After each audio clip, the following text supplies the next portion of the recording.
Hello everyone, welcome back to bright academy. Bright একাডেমিতে তোমাদের সবাইকে স্বাগত জানাই। তো সবাইকে নতুন বছরের অনেক অনেক শুভেচ্ছা। তো চলো শুরু করি আজকের টপিক। তো দেখো, আজকে আমরা আলোচনা করব মাধ্যমিক 2026 পর্ষদ টেস্ট পেপারের 104 পেজে ইংলিশের যে স্কুলটি রয়েছে, অর্থাৎ বড় বলরাম এলবি বিদ্যা মন্দির, তার যে রাইটিং স্কিলগুলো রয়েছে সেই রাইটিংগুলো নিয়ে আজকে আমরা আলোচনা করব। তো আগের রাইটিংগুলো যারা এখনও দেখোনি, আমি ডেসক্রিপশনে প্লেলিস্টের লিঙ্ক দিয়ে দিচ্ছি, তোমরা সেখান থেকে দেখে নিই। ওকে, তো চলো শুরু করা যাক। দেখো, এখানে সাতের দাগ কি রয়েছে, write a letter to your friend within 100 words advising him or her to visit the public library in his or her locality as frequently as possible. তো এখানে তোমাদের একটি লেটার রাইটিং লিখতে বলেছে তোমার বন্ধুকে। কি বিষয় নিয়ে? এখানে অ্যাডভাইসিং হিম অর হার, অর্থাৎ তাকে পরামর্শ বা উপদেশ দিতে বলেছে। To visit the public library in his or her locality, অর্থাৎ তার লোকালিটিতে যে পাবলিক লাইব্রেরি রয়েছে সেই লাইব্রেরিতে যাওয়ার জন্য এখানে অ্যাডভাইস দিতে বলেছে। অ্যাজ ফ্রিকুয়েন্টলি অ্যাজ পসিবল, অর্থাৎ যত ঘন ঘন যতটা সম্ভব ঘন ঘন সেখানে যেতে পরামর্শ দেওয়ার জন্য এখানে একটা লেটার রাইটিং লিখতে বলেছে। ওকে, তো দেখো, লেটার রাইটিং লেখার জন্য আমাদের যে রুলস রয়েছে, প্রথমে এখানে নিজেদের অ্যাড্রেস লিখবে। ওকে, তারপর এখানে অ্যাড্রেস লেখার পর নিচে ডেট দেবে। তারপর চলে আসবো আমরা এখানে ডিয়ার ফ্রেন্ড লিখে নিজেদের বন্ধুর নাম লিখবে। ওকে, তারপর এখানে লেটারের body, I hope you are well, আমি আশা করি তুমি ভালো আছো। I am writing to advise you to visit the public library in your locality as frequently as possible। কি বলেছে?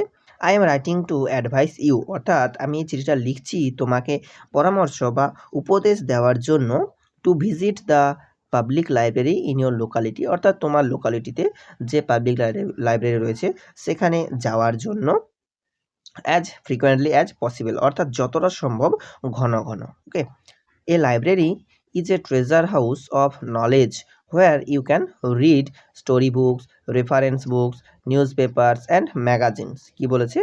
A library is a treasure house, অর্থাৎ একটি লাইব্রেরি হলো এক জ্ঞানের ভান্ডার। Where you can read story books, যেখানে তুমি পড়তে পারবে গল্পের বই, রেফারেন্স বুকস অর্থাৎ রেফারেন্স বই, নিউজ পেপার্স খবরের কাগজ, অ্যান্ড ম্যাগাজিন এবং magazine. It will help you improve your vocabulary and widen your understanding of the world. কি বলেছে? It will help you improve your vocabulary, অর্থাৎ এটা তোমাকে তোমার শব্দের ভাণ্ডার উন্নত করতে সাহায্য করবে।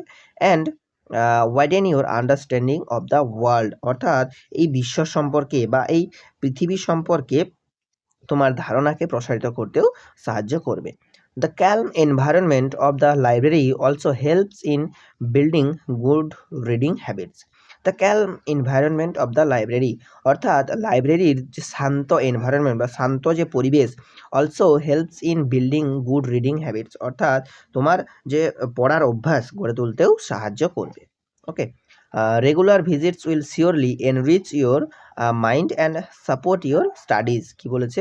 Regular visits will surely enrich your mind, অর্থাৎ প্রতিনিয়ত সেখানে যাওয়া তোমার মনকে সমৃদ্ধ করবে। অ্যান্ড সাপোর্ট ইউর স্টাডিজ, এবং তোমার পড়াশোনায় অনেক সমর্থন করবে। Do start going from this week, অর্থাৎ এই সপ্তাহ থেকেই যাওয়া শুরু করো। ওকে, তারপর এখানে লিখবে ইওর লাভিং ফ্রেন্ড, দিয়ে এখানে শুধু তোমার নিজের নেম লিখবে। ওকে, সার নেম লেখার দরকার নেই, পার্সোনাল লেটারে এখানে শুধু নিজের নাম লিখবে। ওকে, তারপর এখানে তোমার বন্ধুর অ্যাড্রেস দেবে।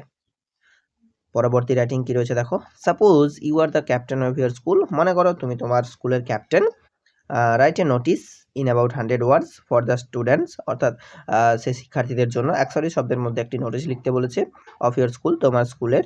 Requesting them to participate in a programme entitle road safety week, অর্থাৎ এখানে একটা প্রোগ্রাম অনুষ্ঠিত করা হবে। কি সেই প্রোগ্রামটা? রোড সেফটি উইক, অর্থাৎ সড়ক নিরাপত্তা সপ্তাহ। সেই অনুষ্ঠানে সবাইকে অংশগ্রহণ করার জন্য এখানে একটা নোটিশ লিখতে বলেছে। ওকে, তো এখানে দেখো পয়েন্টস দেওয়া রয়েছে, সেগুলো তুমি ফলো করতে পারো। কি পয়েন্টস রয়েছে দেখো, reasons for organising such a programme, অর্থাৎ এই ধরনের প্রোগ্রাম বা অনুষ্ঠান আয়োজনের কারণ। ডেট, তারিখ দিতে হবে। টাইম, সময়। অ্যান্ড ভেন্যু, অর্থাৎ জায়গা কোথায় রয়েছে, কোথায় সেই অনুষ্ঠানটা অনুষ্ঠিত হবে। তারপরে placards and banners to be used, অর্থাৎ প্ল্যাকার্ড এবং ব্যানার ব্যবহার করা হবে। Appeal to make the programme a grand success, এবং এই প্রোগ্রামটিকে সফল করার জন্য শিক্ষার্থীদের কাছে আবেদন। ওকে, তো দেখো নোটিশ লেখার জন্য কি রুলস রয়েছে। প্রথমে আমরা নিজেদের স্কুলের নাম লিখবো এইভাবে, তারপর এখানে নোটিশ লিখব এবং যে তারিখে আমরা নোটিশটি লিখব সেই তারিখটা এখানে দেবো। যেমন আমি আজকে লিখেছি 1 জানুয়ারি 2026, সেই জন্য আমি এখানে দিয়েছি 1 জানুয়ারি 2026। ওকে, তো তারপর এখানে আমরা যে সাবজেক্ট রয়েছে সে সাবজেক্ট দেবো। যেমন সাবজেক্ট আমাদের রয়েছে রোড সেফটি উইক। এখানে আমরা নোটিশ লেখা শুরু করব। All students are hereby inform that our school is going to observe road safety week from 18 to 22nd January on the school premises। কি বলেছে? all students are hereby informed that, অর্থাৎ সকল শিক্ষার্থীদের জানানো হচ্ছে যে our school is going to observe road safety week, অর্থাৎ আমাদের স্কুল রোড সেফটি উইক বা সড়ক নিরাপত্তা সপ্তাহ পালন করবে from 18 to 22nd January, অর্থাৎ 18 থেকে 22 জানুয়ারি on the school premises, অর্থাৎ স্কুল চত্বরে বা স্কুল প্রাঙ্গণে। The program aims to make students aware of traffic rules and the importance of safe road habits। কি বলেছে? The program aims, অর্থাৎ প্রোগ্রামটার বা অনুষ্ঠানটার যে aims বা লক্ষ্যটা কি? To make students aware of traffic rules, অর্থাৎ শিক্ষার্থীদের ট্রাফিক রুলস বা ট্রাফিক নিয়ম সম্পর্কে সচেতন করা and the importance of safe road habits, এবং সেফ রোড হ্যাবিটস বা নিরাপদ সড়ক অভ্যাসের গুরুত্ব সম্পর্কে সচেতন করা। Okay, various events such as poster making, হ্যাঁ, rallies and demonstrations will be held. কি বলেছে? ভেরিয়াস ইভেন্টস, অর্থাৎ নানা রকম অনুষ্ঠান, যেমন কি কি? সাচ অ্যাজ পোস্টার মেকিং, অর্থাৎ পোস্টার তৈরি করা, রিলিজ, হ্যাঁ, অ্যান্ড ডেমনস্ট্রেশন, এই সমস্ত জিনিস, এই সমস্ত অনুষ্ঠান অনুষ্ঠিত হবে। Placard and banners will be used to spread awareness, অর্থাৎ অ্যাওয়ারনেস ছড়িয়ে দেওয়ার জন্য বা সচেতনতা ছড়িয়ে দেওয়ার জন্য কি কি ব্যবহার করা হবে? প্ল্যাকার্ড এবং ব্যানার ব্যবহার করা হবে। Students of all classes are requested to participate actively and make the programme a grand success.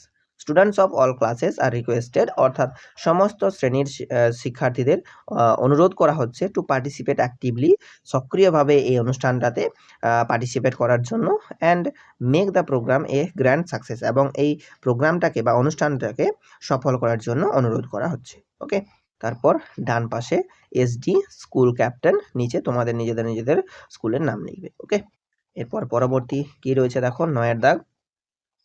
Write a story within 100 words using the given hints, অর্থাৎ এই হিন্টসগুলো ইউজ করে 100 শব্দের মধ্যে এখানে একটা স্টোরি লিখতে বলেছে। Give a title to the story, এবং সেই স্টোরিটার একটা টাইটেল দিতে হবে। ওকে, তো কি পয়েন্টস রয়েছে দেখো। 3 artist took part in A competition, অর্থাৎ 3জন শিল্পী একটি প্রতিযোগিতায় অংশগ্রহণ করেছিলেন। 1 draws a bunch of flowers, একজন এঁকেছিলেন এক গুচ্ছ ফুল। bees go to sit on it, অর্থাৎ মৌমাছিরা সেখানে বসতে শুরু করে। The second draws a fruit, অর্থাৎ দ্বিতীয়জন একটি ফলের ছবি এঁকেছিলেন। An ox goes to eat, একটা ষাঁড় এসে সেটা খেতে চলে যায়। The third draws a curtain, তৃতীয়জন একটা কার্টেন বা পর্দার ছবি আঁকেন। জাজেস বিফুল, তখন যে জাজেস বা বিচারকরা ছিলেন তারা বোকা বনে যান।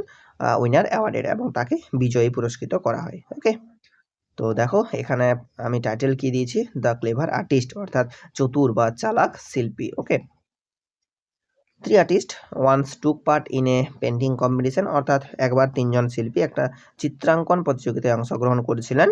The first artist drew a beautiful bunch of flowers, অর্থাৎ প্রথমজন শিল্পী একটা খুব সুন্দর ফুলের গুচ্ছ এঁকেছিলেন। তারপর অ্যান্ড সুন বিজ কেম বাজিং অ্যারাউন্ড ইট, এবং খুব শীঘ্রই সেখানে মৌমাছিরা তার চারপাশে গুঞ্জন শুরু করে। The second painted A fruit, অর্থাৎ দ্বিতীয়জন একটা ফলের ছবি আঁকেন।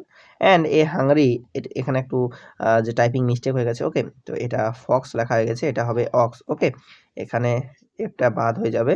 ওকে, এটা হবে অ্যান্ড এ হাংরি অক্স, তারপর এখানে ট্রাইড টু ইট ইট, একটা ক্ষুধার্ত ষাঁড় এসে সেটাকে খেতে চেষ্টা করে। The third drew a curtain so realistic that the জাজেস tried to pull it aside. কী করে? The third drew a curtain so realistic, এবং তৃতীয়জন একটা যেন বাস্তব, হ্যাঁ, সে বাস্তবের মতো একটা পর্দা আঁকেন। তারপর দ্যাট দ্য জাজেস tried to pull it aside, এবং জাজেস বা বিচারকরা এটিকে সরিয়ে দেওয়ার চেষ্টা করেন। They were completely fooled by his skill, অর্থাৎ তারা তার যে স্কিল বা তার দক্ষতায় সম্পূর্ণভাবে বোকা বনে যান। হোয়েন দ্য জাজেস লিফটেড দ্য কার্টেন, অর্থাৎ যখন জাজেস বা বিচারকরা পর্দা তুলে দিতে চেষ্টা করেন, the revealed A hidden masterpiece inside, অর্থাৎ তারা বুঝতে পারে যে এর ভেতরে একটা সেরা একটা শিল্পকর্ম লুকানো রয়েছে। And he was awarded the winners trophy for the clever creation, অর্থাৎ তার এই চতুর যে ক্রিয়েশন তার জন্য তাকে উইনার্স ট্রফি দেওয়া হয় বা বিজয়ী ট্রফি প্রদান করা হয়। ওকে,